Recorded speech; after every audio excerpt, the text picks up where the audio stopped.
वंदे मातरम दोस्तों। हमने अगले वीडियो लेक्चर में यानी कि अगले ताश में हमारा पहला चैप्टर यानी कि पहले इकाई दयालु शिकारी जो चित्रपाठ में एक कहानी की चर्चा की थी, साथ साथ अभ्यास के जो दिए गए सभी प्रश्नों के बारे में भी आपको समझाया गया था, तो जानकारी दी थी। अब दोस्तों आज के वीडियो लेक्चर में स्वाध्याय के अंदर आपको पहला सवाल दिया गया है कि शिकारी हिरनी के पास क्यों गया, अपने विचार लिखिए दोस्तों।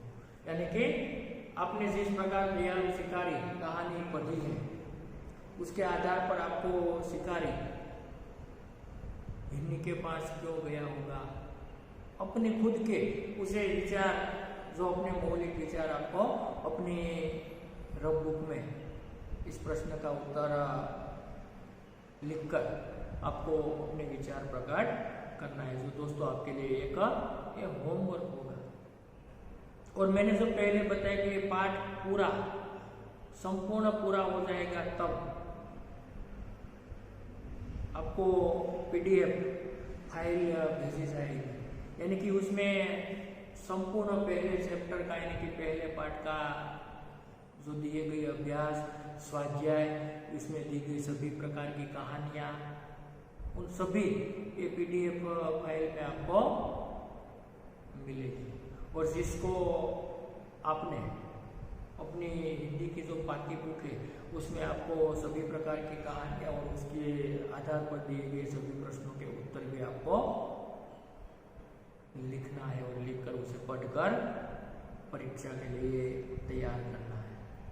तो दोस्तों जिस प्रकार हम दयालु शिकारी कहानी चित्र के आधार पर उसे हमने कहानी बनाई थी, उसे पढ़े थे, उसी प्रकार ही आप किस स्वाध्याय में आपकी किताब में पेज नंबर 3 के ऊपर जो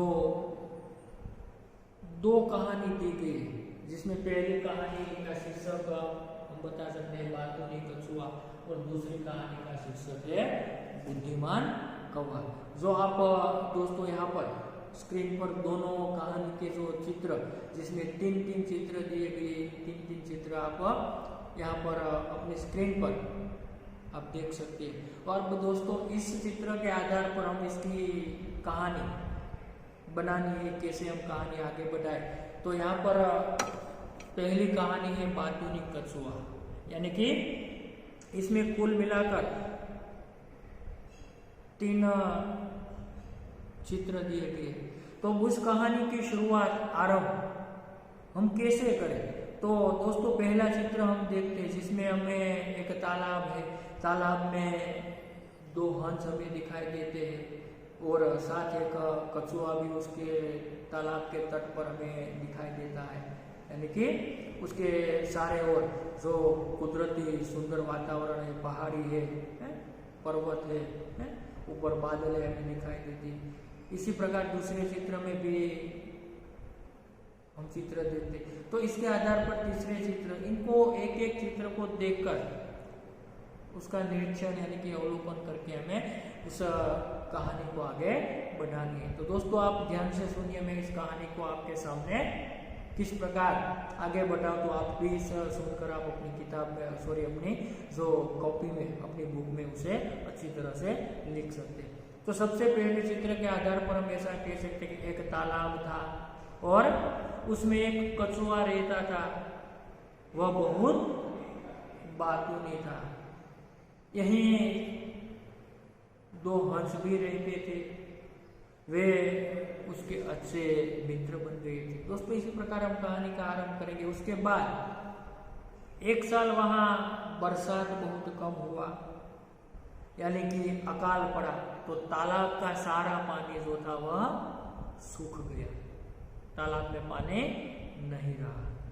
हंसों ने कछुए के साथ दूसरे तालाब में जाने का निश्चय किया और इसी प्रकार हंसों ने कछुए के साथ यहाँ से जो जहाँ पर पानी मिले इसे दूसरे तालाब में जाने का निश्चय किया या तो निर्णय किया, और वे एक लकड़ी ले आए। हंस जो एक लकड़ी ले आए, जो आप चित्र में देख सकते हैं। और साथ ही और उसका एक एक सिरा अपनी अपनी सोच में पकड़ लिया, यानी कि हंसों ने ये लकड़ी लाकर एक एक सिरा अपनी अपनी सोच में वह पकड़ लेते हैं और बीच का भाग कछुए ने अपने मुंह से पकड़ लिया। जो लकड़ी के बीच का भाग था वह कछुए ने अपने मुख से उन्हें पकड़ लिया, जो आप चित्र में देख सकते हैं। और हंसों ने तब कछुए से कहा, भाई तुम रास्ते में बोलना मत, क्योंकि तुम्हारी बोलने की आदत है, इसलिए तुम रास्ते में कुछ भी हो जाए पर बोलना मत। बोलोगे तो लकड़ी मुंह से छूट जाएगी और तुम नीचे गिर पड़ोगे। ऐसे उन्हें चेतावनी दी। फिर भी आप तो जानते हैं दोस्तों, कछुआ तो कछुआ होता है, बोलने की जिसे आदत होती है वह कभी आदत मिटती नहीं है। तो फिर आगे कहानी बढ़ाई तो दोनों हंस कछुए को लेकर उड़ने लगे और रास्ते में एक गांव आया। गांव के लोग इस प्रकार कछुओं को लेकर उड़ते हुए हंस को देखने के लिए जमा हो गए। इसी प्रकार कछुए को लेकर हंस को उड़ते के लिए गांव लोग ये दृश्य देखने के लिए वहां पर जमा हो जाते हैं, खड़े हो जाते हैं। फिर लोगों को देखकर कछुए से चुप न रहा गया और लोगों को देखा तब कछुए से चुप नहीं रहा गया, क्योंकि उनकी बोलने की आदत थी। तब उसने बोलने के लिए अपना मुंह खोला। फिर तो दोस्तों क्या होगा, उसी समय लकड़ी उसके मुंह से छूट गई और वह जमीन पर गिर पड़ा और मर गया। वह जमीन पर गिर पड़ा और मर गया। तो दोस्तों इसी प्रकार से ये जो पहले 3 चित्र के आधार पर जो बातूनी कछुए की जो कहानी है वह हम उसे लिख सकते हैं तो ना सकते। उसके बाद दोस्तों दूसरी कहानी है, उसके बारे में जाने तो हम कहेंगे, इसका नाम शीर्षक हमने दिया है बुद्धिमान कौवा। तो इस चित्र के आधार पर एक कहानी को हम सुने तो सबसे पहले तो एक आरंभ इस प्रकार कहानी का करेंगे। एक कौवा था और एक बार उसे बहुत प्यास लगी। उसने इधर उधर पानी की तलाश की पर उसे कहीं पानी नहीं मिला। फिर आखिर उड़ते उड़ते वह एक झोपड़ी के पास पहुंचा। आखिर पानी की तलाश में उड़ते उड़ते वह एक झोपड़ी के पास पहुंच जाता है, जो दोस्तों आप चित्र में देख सकते हैं। फिर वहां पर उसे एक मिट्टी का घड़ा दिखाई पड़ता है, जो आप दोस्तों चित्र में मिट्टी का घड़ा भी देख सकते हैं। फिर उसमें घड़े में थोड़ा पानी था, पानी बहुत नीचे था, कौवे की सोच पानी तक पहुंच नहीं सकती थी। यानी कि ये घड़े में पानी बहुत नीचे था, यानी कि बहुत कम था, वहां तक कौवे की सोच पहुंच नहीं पाती थी ताकि वह अपनी प्यास बुझाए। उसके लिए पानी इसमें से पीना कठिन था। तब उन्होंने एक युक्ति निकाली। फिर क्या कहा, पानी ऊपर लाने के लिए कौवे ने एक उपाय सोचा, एक युक्ति निकाली। वह वहां आसपास बहुत से कंकड़, जो छोटे छोटे पत्थर के जो टुकड़े थे, वह वहां पर दोस्तों पड़े हुए थे। इसलिए उसने एक एक कंकड़ घड़े में डालना शुरू किया, यानी कि अपनी सोच में लेकर वहां से एक एक पत्थर के कंकड़ के जो कंकड़ थे, जो पत्थर के छोटे छोटे टुकड़े थे, वह उसे अपनी सोच में लेकर उस घड़े में डालना शुरू किया। कंकड़ों के कारण पानी घड़े के मुंह तक आ गया। धीरे धीरे जैसे जैसे कंकड़ की संख्या उसमें ज्यादा जमा हो गई, वैसे वैसे जो घड़े का पानी था वह ऊपर आ गया और कौवे ने घड़े का पानी पीकर अपनी प्यास बुझाई और उड़ गया। तो इसी प्रकार कौवे ने अपनी प्यास बुझाई और वहां से उड़ जाता। तो इसी प्रकार कभी कभी हमारे जीवन में भी दोस्तों ऐसी कोई मुसीबत का समय आवे त्यारे हमें भी इसी प्रकार से अपनी बुद्धि से कुछ उपाय ढूंढकर हमारी मुसीबत को, हमारी समस्या को हमें टालने का प्रयास करना चाहिए। उसके बाद दोस्तों ये जो और एक कहानी है जो आप यहाँ पर अपने चित्र में दोस्तों देख सकते हैं, जिसमें तीसरी कहानी पेज नंबर 4 के ऊपर है, जो आप यहाँ पर दोस्तों स्क्रीन पर उसे देख सकते हैं, जिसका शीर्षक यहाँ पर दिया गया है कौवा और लोमड़ी कहानी बनाई। क्या है तीसरा? कौवा और लोमड़ी।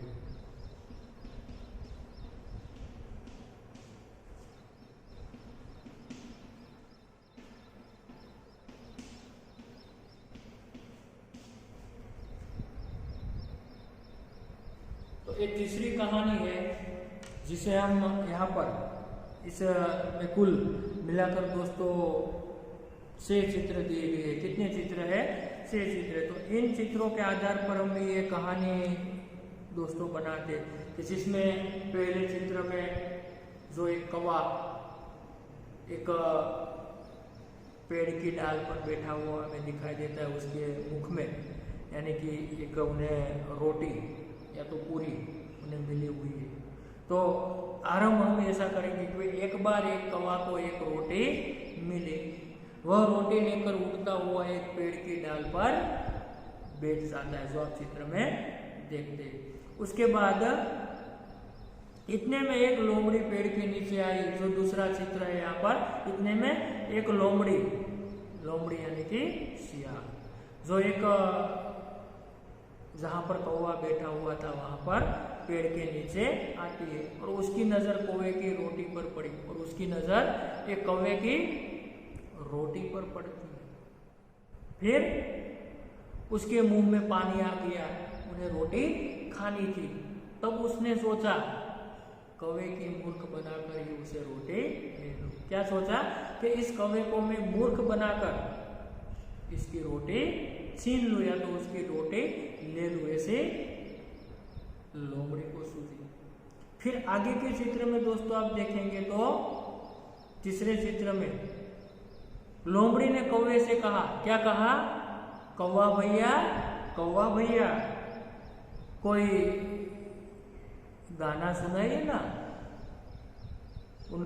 आपका गाना मुझे बहुत मीठा लगता है। इसी प्रकार वह उनसे कहता है कि कौवा भैया कोई गाना सुनाइए ना, आपका गाना मुझे बहुत मीठा लगता है, तो बहुत प्यारा लगता है। ऐसा वह रोटी छीनने के लिए एक प्रकार से जो लोमड़ी एक नाटक करती है। तब आगे कौवा लोमड़ी की चालाकी समझ गई दोस्तों। आगे का चित्र देखिए, क्या कहते हैं? जो 5वां चित्र है, कौवा लोमड़ी की चालाकी समझ गया। उसने लगा कि लोमड़ी रोटी पाने के लिए नाटक कर रही है। क्या लगा?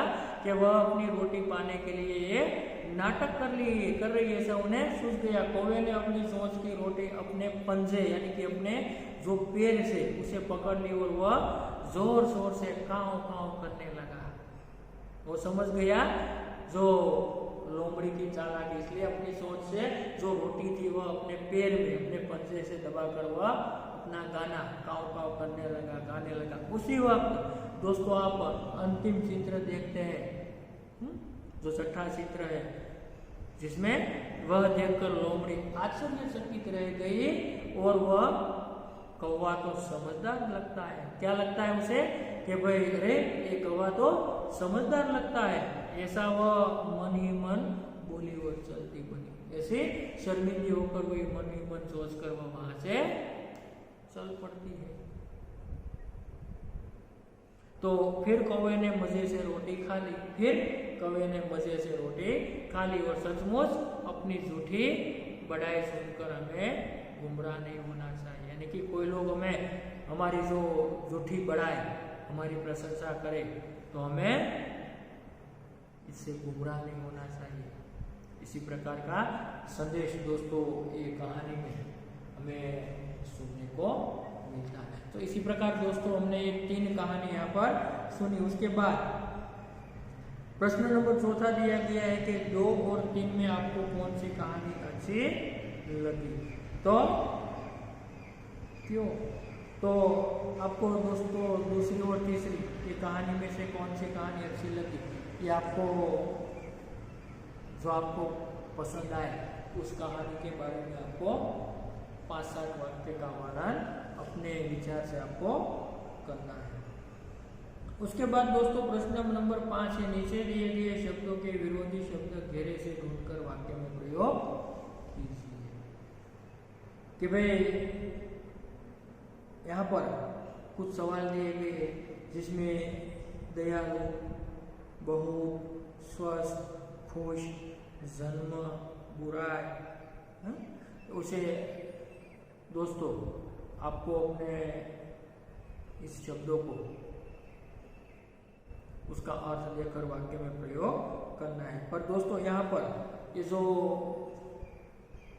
दूसरा वीडियो लेक्चर है इसमें इन कहानी पढ़कर हम यहाँ पर इस वीडियो लेक्चर को पूर्ण करते हैं। इसके लिए आपको ये तीसरे वीडियो लेक्चर में जो 5वां, 6वां और 7वां प्रश्न है उसमें कुछ बोर्ड पर लिखकर मैं आपको समझाऊंगा और साथ ही आपको ये स्टडी मटेरियल्स भी इस वीडियो लेक्चर के साथ भेजूंगा ताकि आप इस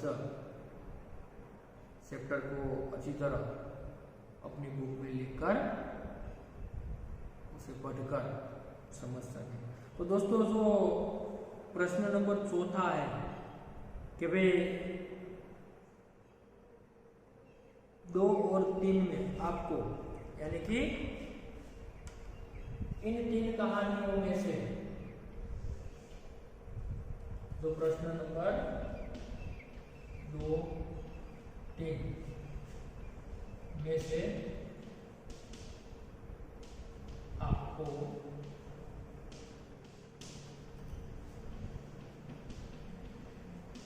कौन सी कहानी अच्छी लगी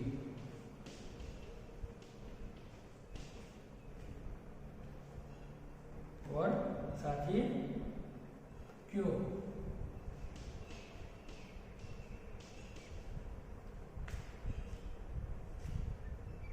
इसके बारे में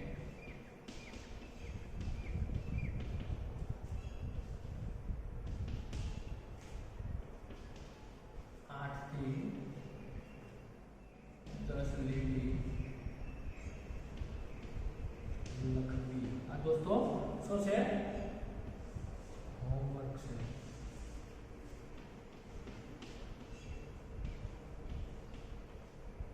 કે આપણે અહીંયા કુલ 3 કહાનીનો અભ્યાસ કર્યો એટલે કે પ્રશ્ન નંબર બીજાની અંદર આપણે 2 કહાની હતી બાતુના કસવા और बुद्धिमान कवा, ત્રીજા પ્રશ્નની અંદર આપણે કવા और લોમડી એટલે કે 3 કહાનીઓ આપણે સાંભળી, ચિત્રને આધારે કહાની બનાવી। એ 3 માંથી તમને કઈ કહાની સારી લાગી, કઈ કહાની ગમી, શું કામ ગમી, તો એના વિશે તમારા વિચારોની અંદર તમારે 8 થી 10 લીટીની અંદર તમારી રફ બુકની અંદર મિત્રો તમારે સારા અક્ષરે હોમવર્ક લખવાનું છે અને તમારી સાથે તમારા વિચારોથી સાથે વિચારીને તમારે લખવા માટેની પ્રેક્ટિસ કરવાની છે, બરાબર। તો અહીંયા આપણો આ પહેલા ચેપ્ટરનો વિડીયો લેક્ચર બીજો આપણે પૂર્ણ કરી છે। આના પછીનો જે એક ત્રીજો વિડીયો લેક્ચરની અંદર આપણે આ પાઠને સંપૂર્ણ પૂરો કરીશું, પરંતુ સાથે જ તમને સ્ટડી મટીરિયલ છે આ વિડીયો લેક્ચરની સાથે મોકલી આપવામાં આવશે, જેથી કરીને તમે જરૂરી પ્રશ્નો જે છે સ્વાધ્યાયના અભ્યાસના પ્રશ્નો તમે મોકલવામાં આવેલું સ્ટડી મટીરિયલ છે તે તમામ તમારે તમારી પાઠ્યપુસ્તકની અંદર સરસ રીતે સારા અક્ષરે લખી લેવાનું રહેશે, જે તમને પરીક્ષાની અંદર વાંચવા માટે અને તૈયારી કરવા માટે તમને ખૂબ કામ લાગશે। એટલે અહીંયા આપણો આ વિડીયો લેક્ચર પૂર્ણ કરીએ છીએ।